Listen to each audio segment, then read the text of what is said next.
Eagle Eye Detective Agency, Jennifer here. Jennifer, it's Nancy. Can you come over to Mrs. Meniski's house? Her mink coat has been stolen. Mrs. Meniski's been robbed? We'll be right there.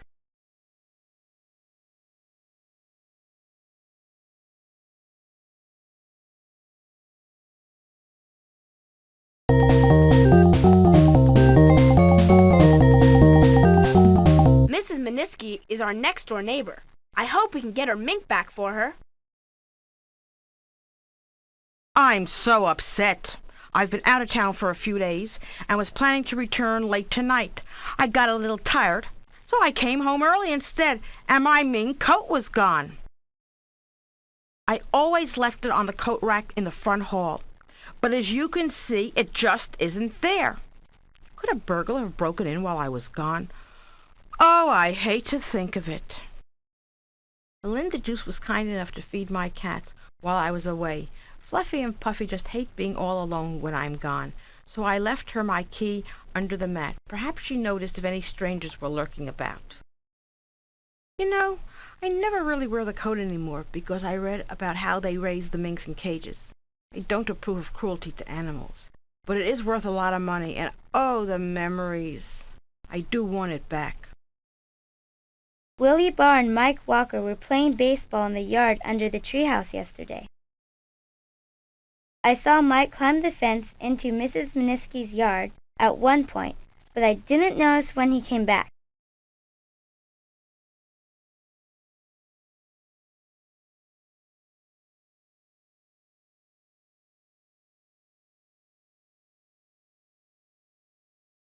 Whoever took the coat didn't search the rest of the house.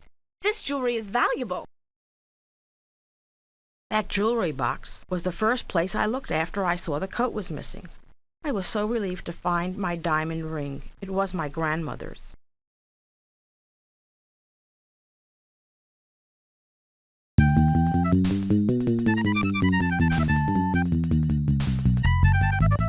Mrs. Harper lives in a really big house. My grandpa says that their family made a lot of money in the oil business 100 years or so ago.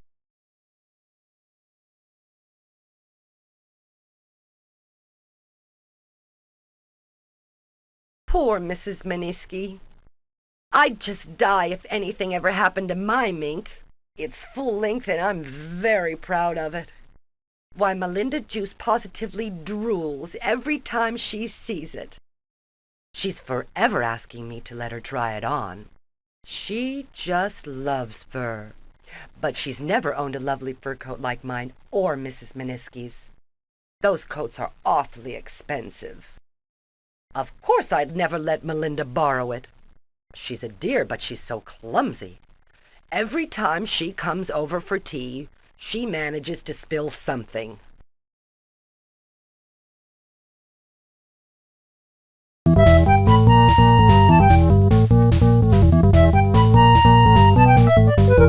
Mrs. Meniski, Melinda Juice, and Mrs. Harper all belong to the Richview Garden Society.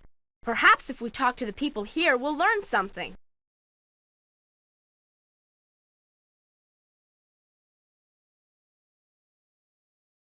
Such a shame about Mrs. Meniski's mink being stolen. I won't wear any animal skins at all myself, so I really admired Mrs. Meniski for not wearing hers.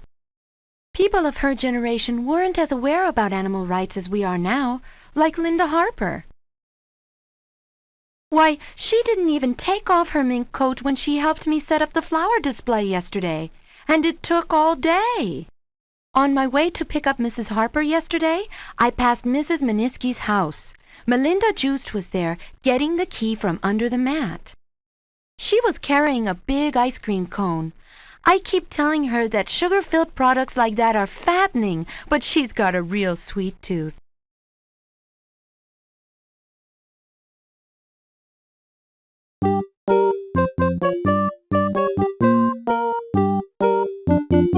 Melinda Juice is acting manager at Medford's Jewelers. Let's see if she can tell us anything about the theft.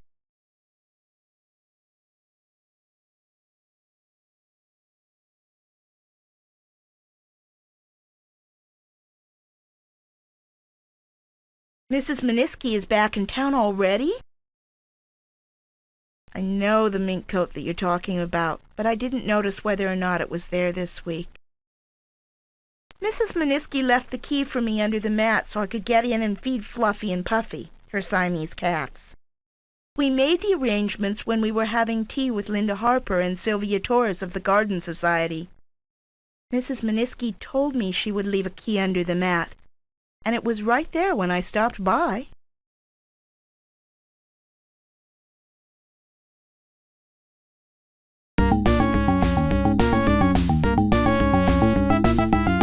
Mike Walker and Willie Barr are best friends. They hang out here a lot on weekends.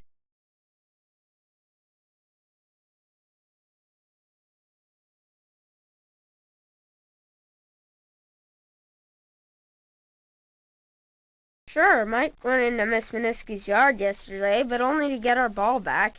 If she found it there, she'd never let us have it back.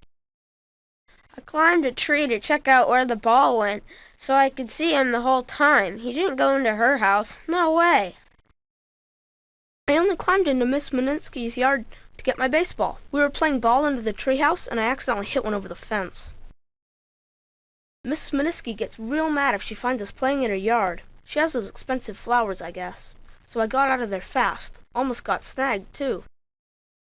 Melinda Joost was coming out of the house carrying a big package. I grabbed the ball and ducked behind the garage, but it was close.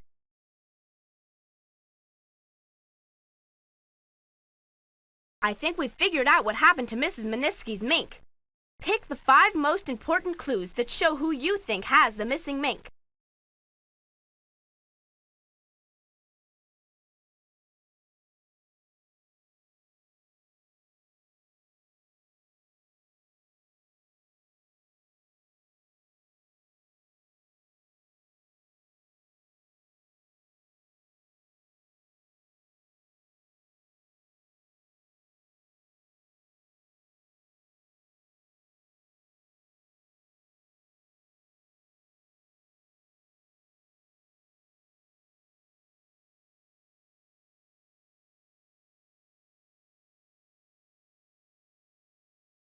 Those are the clues we need. Now who do you think took Mrs. Meniski's mink?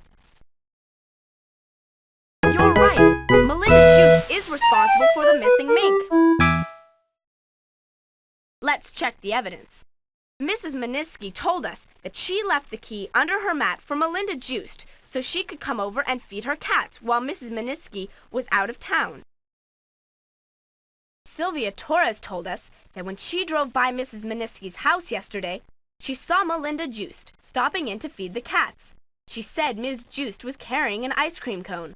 Mrs. Harper told us that Melinda Joost was always envious of her mink coat, but that she wouldn't lend it to her because she was always spilling things.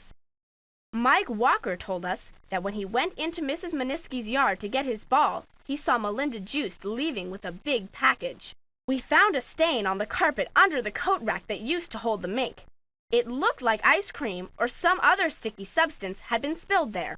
When we stopped by Medford's, we found a phone message on Melinda Joost's desk. It was from Sampson's Fur Cleaners and said she could pick up a coat tomorrow. But Ms. Joost doesn't own a fur coat.